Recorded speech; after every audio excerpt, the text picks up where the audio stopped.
Before I tell you what happened, I need to ask you something small. If this story means anything to you, if it makes you feel less alone or more careful or just grateful for the people who are still here, please like this video and subscribe to Frost Vengeance. It helps more than you know. Now let me tell you about this soup. Every Sunday morning, my daughter brought me soup. Not store-bought, not from a can. She made it herself. Chicken broth with thin noodles, a little parsley on top, the way her mother used to make it when I was sick. She'd drive 40 minutes from her side of town, knock twice on my front door, and hand me a glass container still warm from her kitchen. "Dad, you need to eat properly," she'd say. And I'd take it, and I'd smile, and I'd mean it. This went on for almost 2 years after my wife passed. I want you to understand what those Sundays meant to me. After Beverly died, after 38 years of waking up next to the same woman, after learning how to make coffee for 2 and then suddenly having to relearn how to make it for 1, those Sunday mornings were the thing that kept the week from collapsing in on itself. My daughter Lee would come in, set the soup on the counter, and sit with me for an hour. Sometimes 2. We'd talk about nothing. The neighbors. A show she was watching. The way the oak tree in my backyard was starting to lean toward the fence. Nothing important. Everything important. I was 64 years old, retired from 22 years at the county assessor's office, living alone in the house in Millbrook where Lee and her brother had grown up. My son Colin lived out in Phoenix. We talked on the phone every couple of weeks, but it wasn't the same as having someone nearby. Lee was nearby. Lee showed up. So when she started calling every few days to ask what I was eating, not just on Sundays, but Tuesday evenings, Thursday afternoons, I thought it was love. I thought she was worried about me the way children worry about a parent who's been a little lost since losing their other parent. I thought I was lucky. "Dad, did you eat lunch today?" "Dad, are you making dinner or just having crackers again?" "I made extra soup this week. Can I drop some off Wednesday?" I always said yes. Why wouldn't I? The first time I felt something was wrong, I couldn't name it. It was a Tuesday in late October, about 14 months after Beverly died. I'd eaten the soup Lee had brought the day before, the one she said was a new recipe, with lemon and orzo, and by evening I had a headache that pressed behind my eyes like something pushing from the inside. I went to bed early. By morning it had faded, and I forgot about it. 2 weeks later, same thing. Different soup, same headache. I mentioned it to my doctor at my regular checkup. He asked about my sleep, my stress levels, whether I was drinking enough water. He adjusted one of my blood pressure medications. I went home and didn't think about it again, but the headaches kept coming. Not every week. Roughly once every 2 to 3 weeks. Always within 12 hours of eating Lee's soup. I didn't connect those two things, not then. I was a grieving 64-year-old man who'd had high blood pressure for a decade. There were plenty of reasons to feel unwell. What finally made me pay attention was my neighbor, Dennis. Dennis is 71, a retired electrician who lives 2 houses down and has a habit of stopping by unannounced when he sees my truck in the driveway. He came over one afternoon in January and found me on the couch in a way that clearly concerned him. I was pale, I had that headache again, and I'd apparently slept for most of the day without realizing it. He sat across from me and said bluntly, the way Dennis always says things, "You look terrible. And you looked this way last month too. You need to go back to your doctor." I told him I'd just eaten and felt off. He looked at the empty container on my kitchen counter, the glass one Lee always used, and said, "That daughter of yours is here every week with that stuff. You're not getting better. You're getting worse. That mean anything to you?" It didn't. Not yet. But I remembered what he said. In February, Lee mentioned, casually, in the way you mention things you don't want to seem important, that she'd been looking into the cost of eventually putting the Millbrook house on the market. "Not now, Dad. Just thinking ahead. Real estate in this area has really gone up." I said I wasn't interested in selling. She dropped it. But 2 days later, she brought it up again in a slightly different way. asking whether I'd ever thought about moving somewhere smaller, easier to maintain. "You're not getting any younger," she said, and laughed like it was a joke. "I'm not a suspicious man by nature. I spent 22 years doing paperwork. I believe in straightforward explanations for things, but something about the combination, the property talk, the weekly soup, the headaches I couldn't shake, settled into the back of my mind like a stone. In March, I had a conversation with my doctor that I've replayed many times since. I'd gone in for a follow-up on the blood pressure medication at the end of the appointment, almost as an afterthought. I mentioned that I'd been feeling foggy in a way that was hard to describe. Not forgetful exactly, more like a slowness. Like thinking through gauze. He ordered a blood panel. "Routine," he said. "Come back in 2 weeks." The results showed elevated liver enzymes. Not dramatically elevated, but outside the normal range. He asked about my alcohol intake, which is minimal, 2 beers on a Friday night at most. He asked about supplements. He asked if I'd started any new foods or changed my diet significantly. I said no. He said we'd monitor it. I drove home and sat in my driveway for a long time. The Sunday after that appointment, Lee brought soup. I thanked her. I set it on the counter. I waited until she left, and then I didn't eat it. I told myself I just wasn't hungry. I made eggs instead, that week. No headache. I told myself it was a coincidence. The following Sunday, she brought soup again. Again, I thanked her. Again, I set it aside. I told her I'd had a big lunch and would eat it later. She watched me for a second, just a half second, really, and then smiled and said, "Of course." That week, no headache, no foggy feeling, no pressing behind the eyes. I slept through the night twice, which I hadn't done in months. I sat at my kitchen table on a Thursday morning and stared at the glass container in my refrigerator for a long time. Then I picked up the phone and called Dennis. I didn't tell him everything. I barely had a shape for it yet myself, but I told him I needed a favor. I told him I needed someone to help me get something tested. He asked, what kind of something? I said I wasn't sure yet, but that I needed to do it quietly, without making a phone call Lee might find out about. Dennis is not a man who asks a lot of follow-up questions when the tone of your voice tells him what he needs to know. He said, "Give me 24 hours. He knew a woman who worked in a lab over in the next county.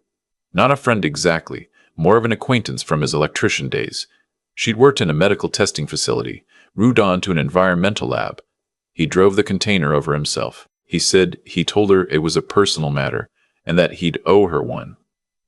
5 days later, I had results I didn't know how to hold. There was a compound in the soup, a substance. I won't use the technical name because I could never pronounce it correctly anyway, that at low doses, consumed over time, can cause fatigue, elevated liver enzymes, headaches, and a general cognitive slowing.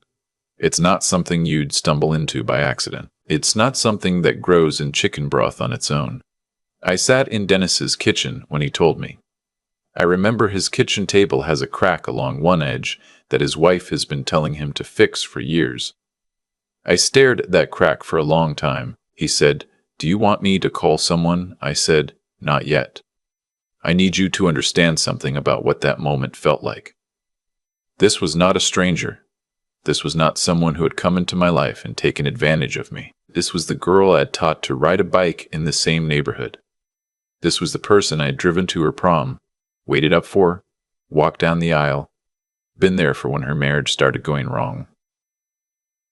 This was my daughter, and I sat in Dennis's kitchen and felt something that I can only describe as the floor disappearing. I didn't cry. I wanted to. But I think I was too far inside the shock to get to the crying part. What I felt underneath the shock was something worse than anger. It was grief, a specific kind of grief, the kind where you lose someone who is still alive, where you have to go back through every memory and wonder what was real and what wasn't, where the person you loved and the person who hurt you are the same person, and you have no idea how to carry both of them at once. I drove home alone that night and sat in Beverly's chair, the one by the window in the living room that I haven't moved since she died, and I talked to her. I know how that sounds. I don't care. I told her what I'd found out. I asked her what she would do. I sat there until 2 in the morning, and I didn't get an answer, but I felt less alone than I had since walking out of Dennis's kitchen. The next morning, I called a lawyer. Not to press charges, not yet, but to understand what I had and what my options were. Her name isn't important. What matters is that she was methodical and calm, and she laid it out for me clearly. What I had was a lab result and a pattern, not proof of intent. Not yet. She said if I wanted to build something solid, I needed to document more. I needed to be careful. I needed, above all, not to let Lee know I was suspicious. That last part was the hardest thing I have ever been asked to do. The following Sunday, Lee came with soup. I opened the door. I smiled. I told her she was good to me. I set the soup on the counter and told her I was going to eat it for dinner. She sat with me for her usual hour. We talked about nothing. The weather had been strange. There was a pothole on Clearwater Drive that had been there since December. She mentioned again that she'd been doing some research on senior living communities, not for now, just to have information, and asked if I'd be open to visiting one sometime. I said maybe someday. When she left, I stood at the window and watched her car back out of the driveway. Then I took the soup and documented it. Date, time, container sealed in a bag, and brought it to Dennis the next morning. I did this for 3 more Sundays. Every result came back the same.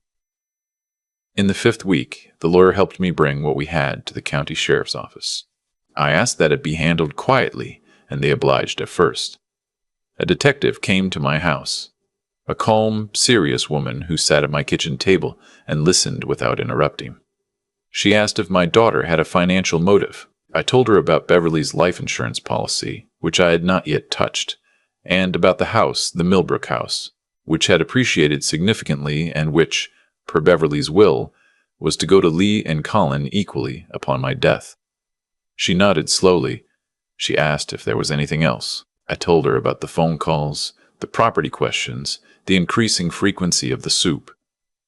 She wrote everything down. She said she would need a few days. 3 days later, she called me back. In the course of their initial inquiry, they had pulled Lee's financial records with a subpoena. My daughter was in significant debt, credit cards, a personal loan she had taken out 18 months ago, and a second loan she had co-signed with her ex-husband that was now entirely her responsibility. The total was close to $90,000. She had been making minimum payments on all of it. I sat down when the detective told me that number. $90,000. I thought about the soup. I thought about 40 minutes each way. Every Sunday, the glass container still warm. I thought about whether she had started bringing out of love, and then, somewhere in the darkness of her financial desperation, let something else in. Or whether it had been calculated from the beginning. I still don't know the answer to that. I'm not sure I ever will. They arrested her on a Wednesday afternoon. I was not present. I had asked not to be told exactly when it would happen, only that it had happened.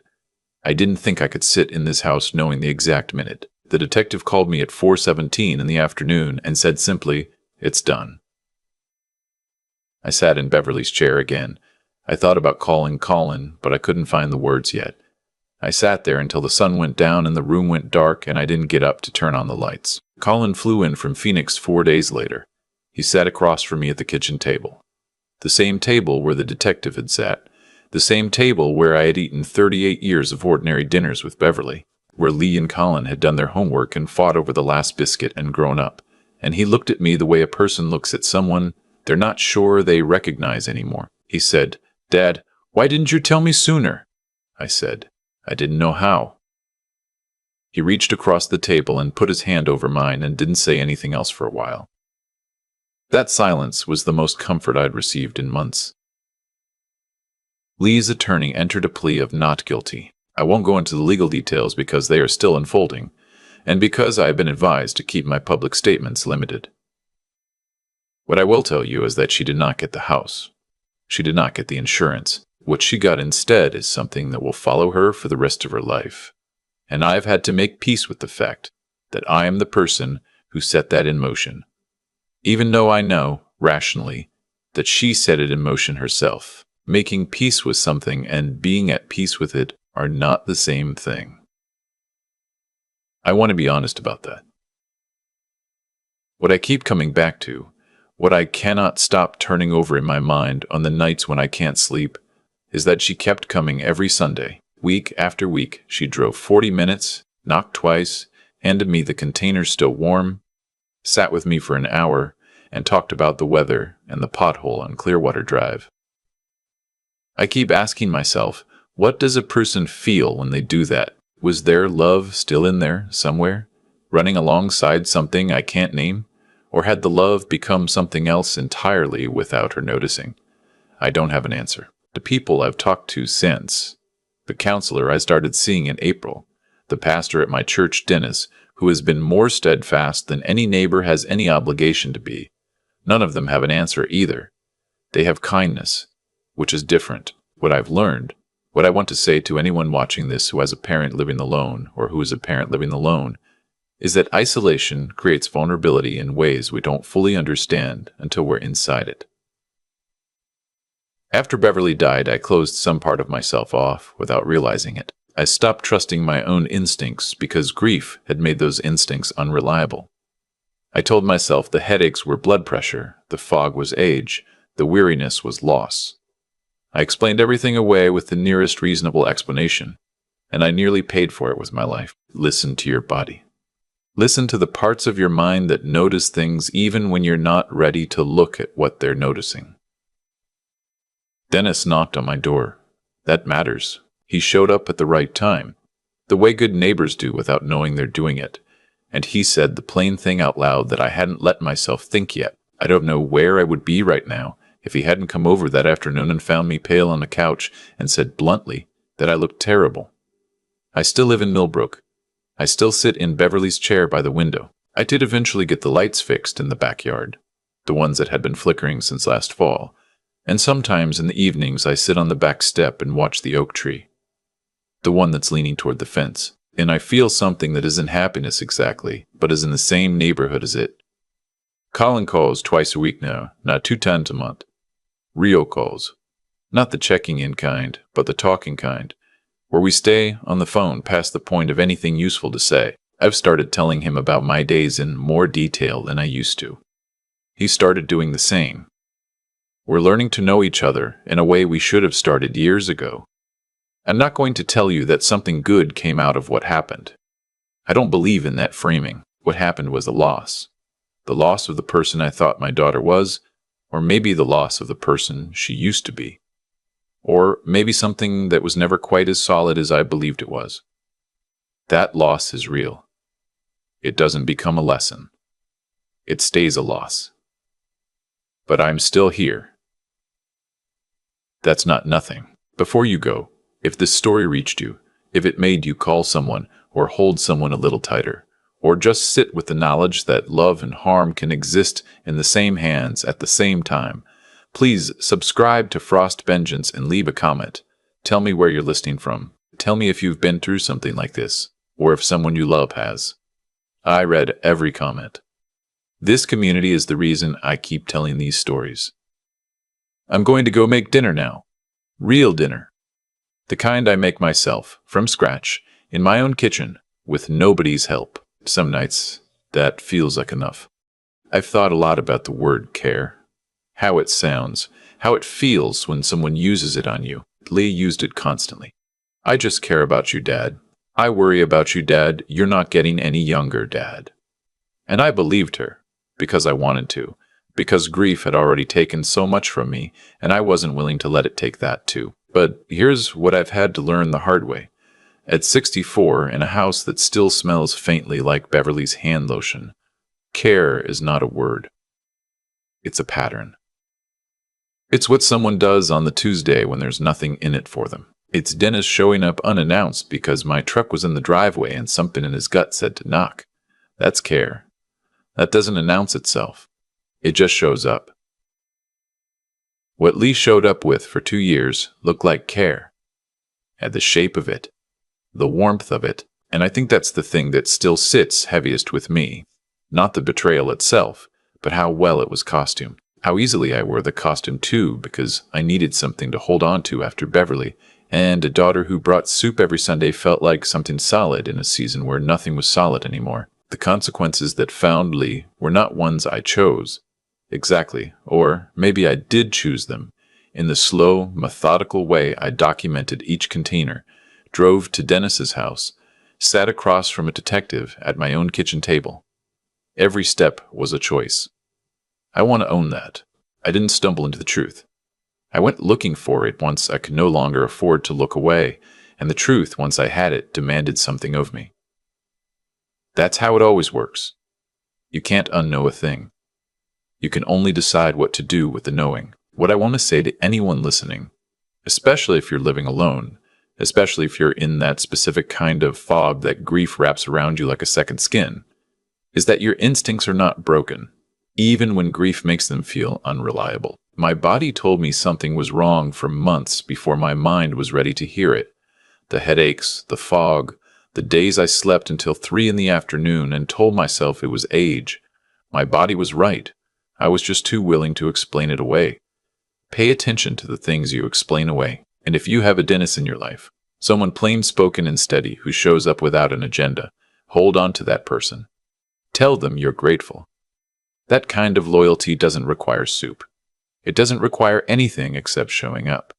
And it's rarer than we pretend. I'm still in Millbrook, calling calls twice a week now.